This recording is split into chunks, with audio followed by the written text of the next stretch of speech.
Minerals rich in the soil. Soil is an important resource that decides the diversity of life in an area. But what is the soil and how it is formed? Soil सबको पता है बहुत ज़्यादा important है life की diversity के लिए। अब हमने देखना है कि सॉइल बनती कैसे है।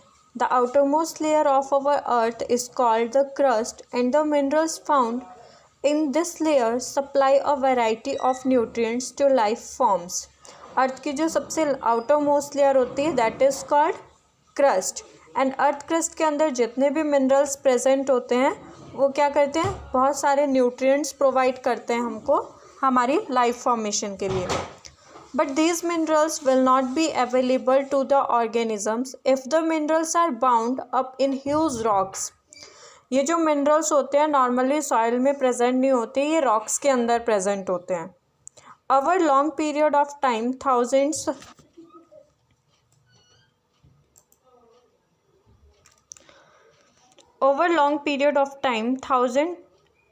and millions of years, the rocks at or near the surface of the earth are broken down by various physical, chemical and some biological process. The end product of these breaking down is the fine particle of soil. देखो soil के जो particles होते हैं वो rocks में present होते हैं earth crust में। जब बहुत सारे मिलियन ईयर्स के बाद बायोलॉजिकल प्रोसेस जैसी होती है तो क्या होता है, ये जो रॉक्स के पार्टिकल होते हैं ये छोटे छोटे पार्टिकल्स में कन्वर्ट हो जाते हैं। That particle we know soil. But what are the factors और प्रोसेस दैट मेक सॉइल? कौन कौन से प्रोसेस होते हैं जिनकी वजह से ये फिजिकल, केमिकल और बायोलॉजिकल प्रॉपर्टीज़ होती है सॉइल को बनाने की? The sun. फर्स्ट फैक्टर क्या है? सन। सन का तो सबको पता है ना, क्या है सन? स्टार है हमारे सोलर सिस्टम का और एनर्जी का सोर्स है, सबसे बड़ा सोर्स है एनर्जी का हमारे अर्थ क्रस्ट पे। The sun heats up the rocks during the day so that they expand. At night these rocks cool down and contract since all parts of the rock do not expand and contract at the same rate. This result in the formation of cracks and ultimately the huge rock break up into smaller pieces. Sun क्या करता है, day के time पे heat energy release करता है, तो उस heat energy से क्या होता है, वो रॉक पार्टिकल जो है क्रैक हो जाते हैं, उसमें क्रैक्स आ जाते हैं। ठीक है। और जब वो एकदम से नाइट के टाइम पे, दिन में तो एकदम से हीटिंग होगी, उसमें गर्म हो जाएंगे, रात के टाइम पे वो बिल्कुल ठंडे पड़ जाते हैं जिसकी वजह से उनमें क्रैक्स आ जाती है और वो क्रैक्स फिर क्या करती है, छोटे छोटे पार्ट्स में टूट जाती है। नेक्स्ट प्रोसेस हमारा water. Water help in the formation of soil in two ways. One, water could get into the cracks in the rock formed due to uneven heating up by the sun. If this water later freezes, it could cause the cracks to widen. Water क्या करेगा, जब बारिश होगी तो water जो cracks आई हैं rocks के अंदर सन की हीटिंग की वजह से, उसके अंदर वाटर फिलअप हो जाएगा और वाटर क्या करेगा फिर बाद में उन क्रॉक को बड़ा कर देगा। Can you think why this should be so? Too flowing water wears away even hard rock over long period time. Fast flowing water often carry a big or small particle rock downstream. जब बहुत time तक उन cracks के अंदर पानी रहेगा तो वो जैसे जैसे ज़्यादा पानी बढ़ जाएगा उसके अंदर तो बिल्कुल उन रॉक्स को जो है तोड़ के रख देंगे, बिल्कुल बहुत से छोटे छोटे पार्टिकल उस पानी के साथ बाहर ग्राउंड में बह जाएंगे। नेक्स्ट आता है हमारा wind. In a process similar to the way in which water rubs against rocks and wears them down, strong wind also erode rocks down. जैसे वाटर अपने साथ स्मॉल पार्टिकल सॉइल के फ्लो करेगा, वैसे ही विंड में क्या करेगी, सॉइल के जो लाइटर पार्टिकल होंगे उनको अपने साथ उड़ा के ले जाएंगी। ठीक है। Some of the factors that decide which plants will thrive on the soil, thus the topmost layer of soil that contains humus and living organism in addition to the soil particle is called the topsoil. The quality of topsoil is important factor that decide diversity in that area. topsoil के बारे में आप सबने पढ़ा है 7th class में, humus present होता है टॉप सॉइल में और इसी टॉप सॉइल की वजह से क्या होता है, हमारे जो सॉइल की मिनरल न्यूट्रिएंट्स होते हैं वो बायोडाइवर्सिटी की लाइफ में हेल्पफुल होते हैं। ठीक है, नेक्स्ट आता है हमारा बायोलॉजिकल साइकिल्स। मैं मेन चीज़ें बता रही हूँ इसमें, जो मेन चीज़ें, सॉइल फॉर्मेशन आपको पता लग गया है कैसे होता है, फिजिकल, केमिकल और बायोलॉजिकल फैक्टर के थ्रू। कौन कौन से फैक्टर होते हैं, सनलाइट, एयर एंड वाटर। ठीक है, नेक्स्ट आता है हमारा बायोकेमिकल साइकिल्स। इसमें हमारी नाइट्रोजन साइकिल आती है, कार्बन साइकिल आती है एंड ऑक्सीजन साइकिल आती है। फर्स्ट आती है हमारी, चलो इसको डिटेल में पढ़ लेते हैं। A constant interaction between the biotic and abiotic components of the biosphere make it a dynamic but stable system. This interaction consists of a transfer of matter and energy between the different components of the biosphere. ये जो biochemical cycles है ये बहुत ज़्यादा important है, किसके लिए, biosphere के लिए। फर्स्ट आती है इसमें water cycle. You have seen how the water evaporate from the water bodies and subsequent condensed in this water vapors lead to rain. But we do not see the seas and ocean drying up. So how is the water returning to the water bodies? Water cycle के बारे में पढ़ा है आप लोगों ने class 6 में। क्या होता है वाटर साइकिल में, क्या होगा, जब हमारा जो वाटर बॉडीज़ होती है, हमारी rivers, ponds, lakes, oceans, sunlight की वजह से जब ये वाटर इवेपोरेट होगा, हीट होगा, तो वाटर ड्रॉपलेट क्या होंगी, इवेपोरेट हो जाएंगी। जैसे जैसे ये इवेपोरेट होती है वाटर वेपर की फॉर्म में, जब ये हाइट, पहले तो ये बहुत ज़्यादा गर्म होती है जब ये लोअर सरफेस में होती है, लेकिन जैसे जैसे ये एटमॉस्फेयर में हाइट में चली जाएंगी तो ये बहुत ज़्यादा हल्की हो जाती है। ठीक है, और ये फ्लोट करती है वाटर वेपर के साथ। Some of it seeps into the soil and become part of the this cycle. The whole process in which water evaporate and fall on the land as rain and later flow back into the sea via rivers to known as water cycle. Water जब evaporate हो जाएगा, height पे जाएगा, water vapour हल्के हो जाएंगे, तो ये कंडेंस होके क्लाउड फॉर्मेशन करेंगे, और क्लाउड के बाद जब ये बहुत ज़्यादा हल्के हो जाते हैं तो ये वापस वाटर की फॉर्म में हमारे लैंड पर आ जाते हैं। This process is called water cycle. This cycle is not as straightforward and simple as this statement seems to imply. All of the water that fall on the land does not immediately flow back into the sea. बारिश के बाद जब land पे water आएगा तो वो सारा का सारा वाटर एकदम से ही सीज में नहीं चला जाता है, वाटर से वाटर बॉडीज में नहीं जाता है। Some of it seep into the soil and become part of the underground reservoir of fresh water. इसमें से कुछ पानी कहाँ जाएगा, हमारा अंडरग्राउंड में, सॉइल के अंदर ही सूख जाएगा। ठीक है,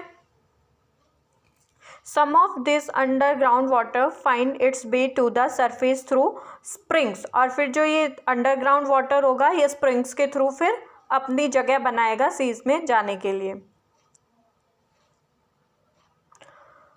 और we bring it to the surface for our use through wells और ट्यूबवेल्स। उसके बाद और आधा वाटर जो ग्राउंड वाटर होता है वो उसको हम भी यूज़ करते हैं ट्यूबवेल्स के थ्रू।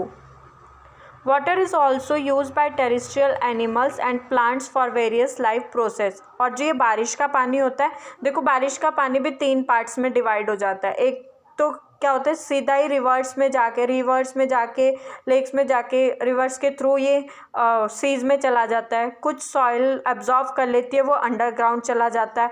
और जो थर्ड पोर्शन होता है उसको ह्यूमन बीइंग और एनिमल्स यूज़ करते हैं अपनी लाइफ प्रोसेस के लिए।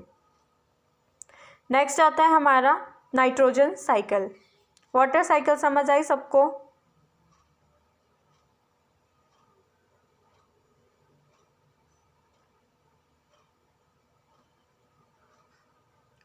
नेक्स्ट आता है हमारा नाइट्रोजन साइकिल।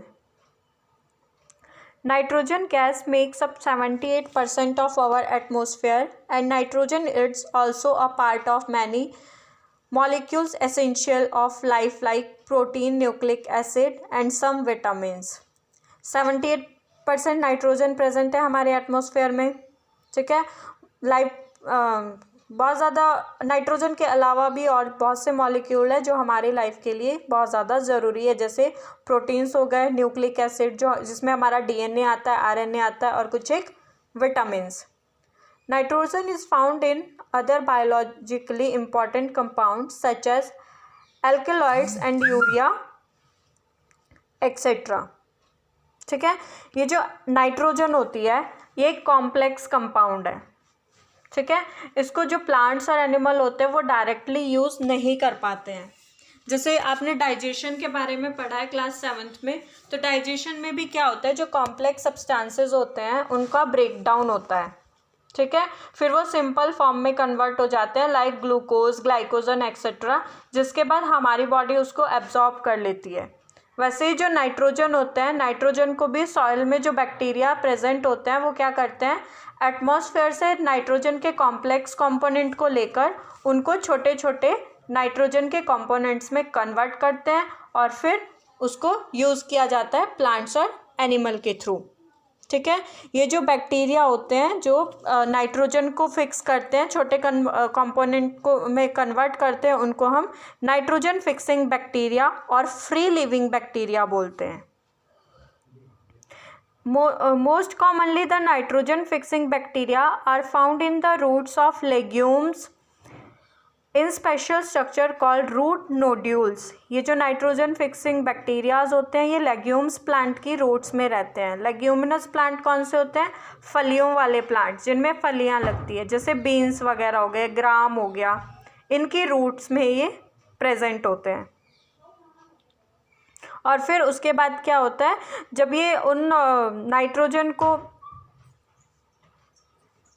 फिक्स करते हैं सॉइल में, तो सॉइल में बहुत सारे मिनरल न्यूट्रिएंट्स होते हैं जिसके साथ ये जो नाइट्रोजन कंपोनेंट होते हैं वो मिक्सअप हो जाते हैं, और उन्हीं नाइट्रोजन के कंपोनेंट को जो सॉइल में वाटर के साथ मिक्सअप है, प्लांट्स अपने रूट के थ्रू एब्जॉर्ब कर लेते हैं और पूरे प्लांट पार्ट में इसको सप्लाई किया जाता है.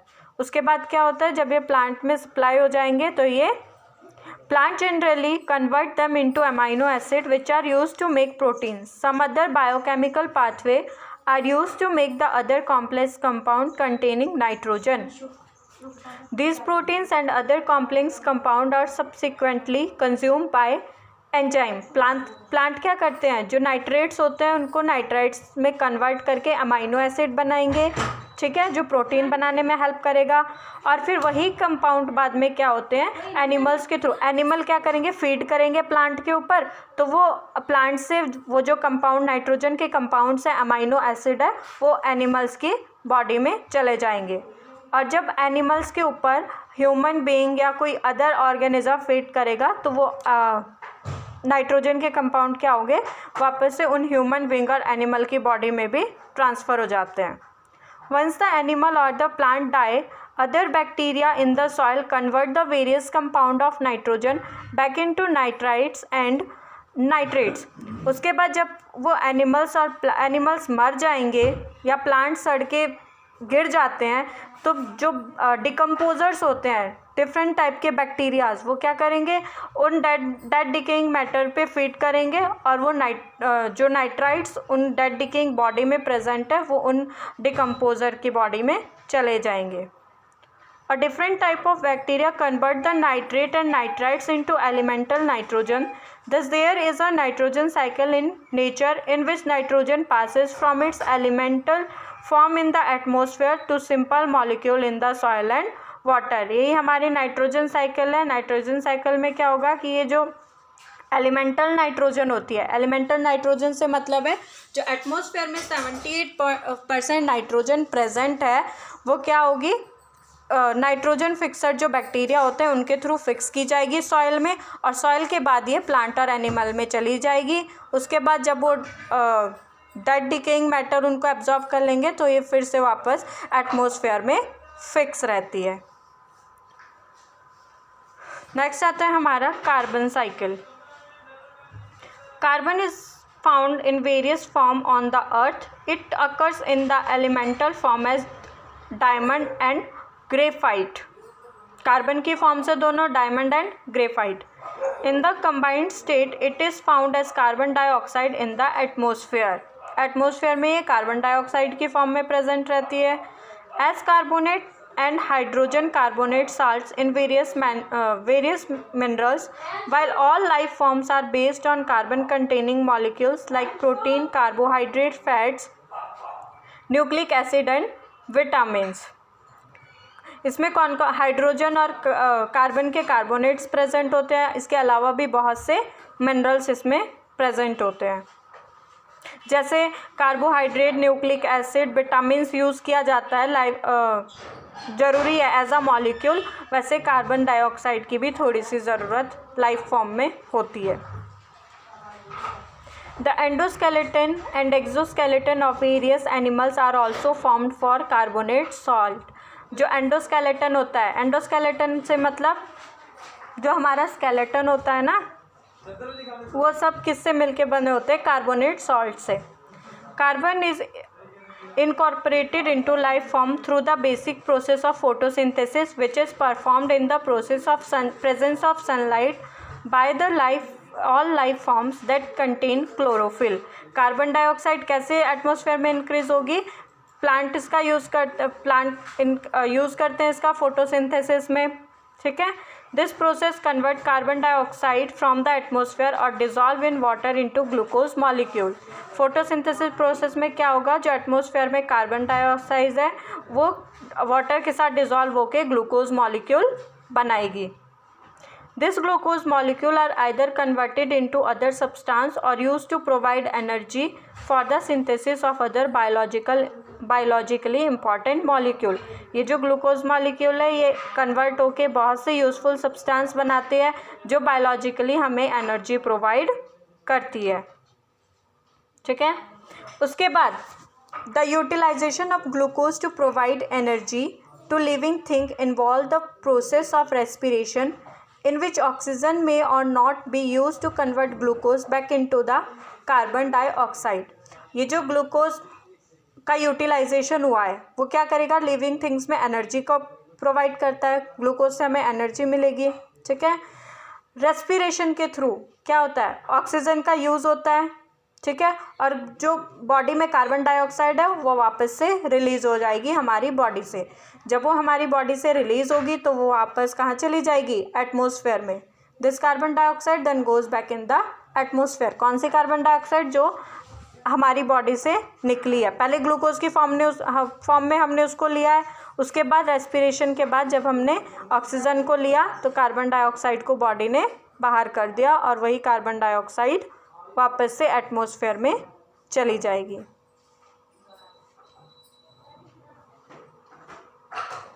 नेक्स्ट आता है हमारा ग्रीन हाउस इफेक्ट. इसको हम नेक्स्ट क्लास में डिस्कस करेंगे. Thank you.